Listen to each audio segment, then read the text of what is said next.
Salut la joyeuse équipe de Bambou Grand Angle, ravi de vous retrouver même à distance, parce que j'imagine que j'ai vu la plupart d'entre vous il y a un an pour Whisky San. Alors pourquoi je vous dis que je suis ravi?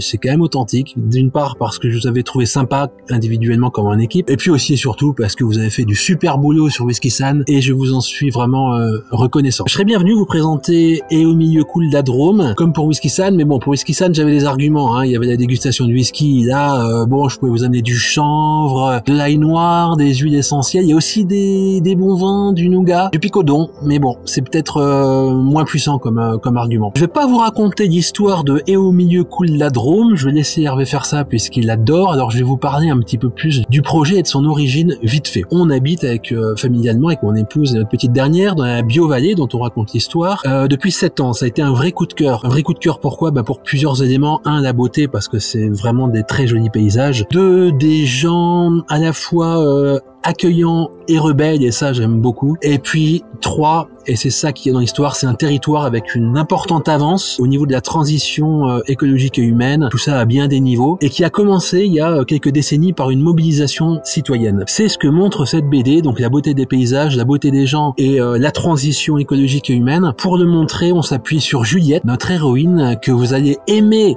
j'en fais le pari, encore plus que les héroïnes de Jim.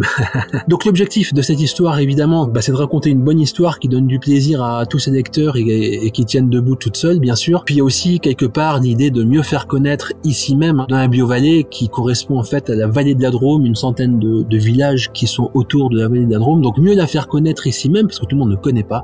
Et aussi potentiellement, pourquoi pas inspirer d'autres territoires en proposant les recettes qui ont fonctionné ici. C'est quelque chose qui me motive particulièrement, parce que moi je crois que je fais partie des gens qui pensent qu'aujourd'hui on a bien des défis à relever, qu'il faut changer bien des choses, mais que pour ça il nous faut des récits qui impactent positivement les imaginaires qui sont un petit peu coincés. Voilà, puis je voulais aussi vous dire que du coup avec Et au milieu coule la Drôme, je me retrouve un peu dans mon domaine de prédilection, c'est-à-dire celui d'un auteur plutôt engagé, éco-engagé autour des thématiques sociales et environnementales, et que du coup je dispose aussi d'un bon réseau dans ce domaine-là.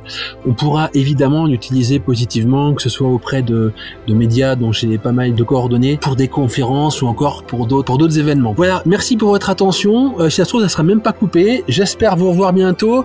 Non, attendez, j'ai oublié un truc, je vais faire mon Colombo. Faut que je vous dise quand même un truc important. C'est qu'il y a un an, quand j'étais dans vos locaux, j'avais entendu Hervé vous dire que Whisky San était une des priorités de l'année. Du coup, je laisse vous le dire au sujet de Et au milieu coule la Drôme. Mais si jamais il vous le dit pas, vous avez toujours le droit de décider par vous-même. À bientôt, j'espère. Ciao.